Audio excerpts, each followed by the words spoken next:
Episode number 10. Chapter 2. First cross-examination. K was informed by telephone that there would be a small hearing concerning his case the following Sunday. He was made aware that these cross-examinations would follow one another regularly, perhaps not every week, but quite frequently.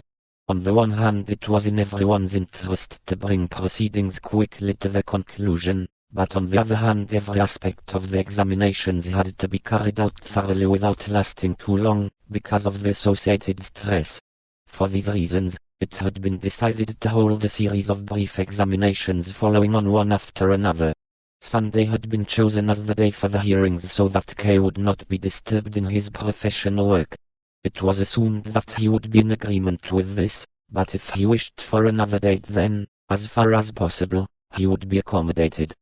Cross-examinations could even be held in the night, for instance, but K would probably not be fresh enough at that time. Anyway, as long as K made no objection, the hearing would be left on Sundays. It was a matter of course that he would have to appear without fail. There was probably no need to point this out to him. He would be given the number of the building where he was to present himself, which was in a street in a suburb well away from the city center, which K had never been to before. Once he had received this notice, K hung up the receiver without giving an answer. He had decided immediately to go there that Sunday. It was certainly necessary. Proceedings had begun, and he had to face up to it, and this first examination would probably also be the last. He was still standing in thought by the telephone when he heard the voice of the deputy director behind him. He wanted to use the telephone, but K stood in his way. "Bad news?"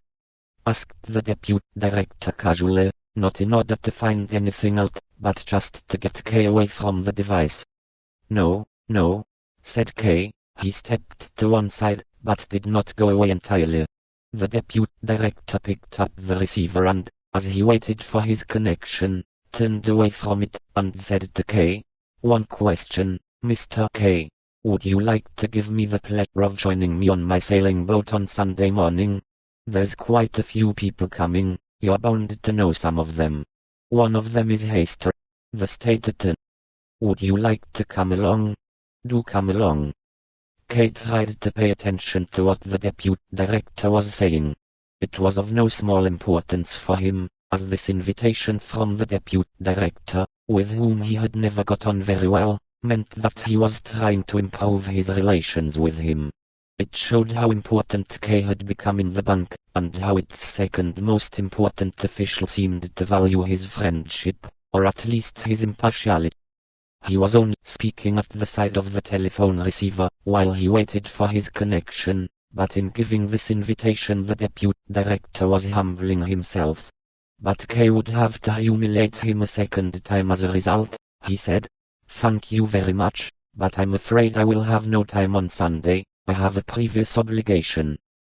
"Pit," said the deputy director, and turned to the telephone conversation that had just been connected. It was not a short conversation, but K remained standing confused by the instrument all the time it was going on. It was only when the deputy director hung up that he was shocked into awareness, and said, in order to partially excuse his standing there for no reason, "I've just received a telephone call, there's somewhere I need to go, but they forgot to tell me what time." "Ask them then," said the deputy director. "It's not that important," said K, although in that way his earlier excuse, already weak enough, was made even weaker.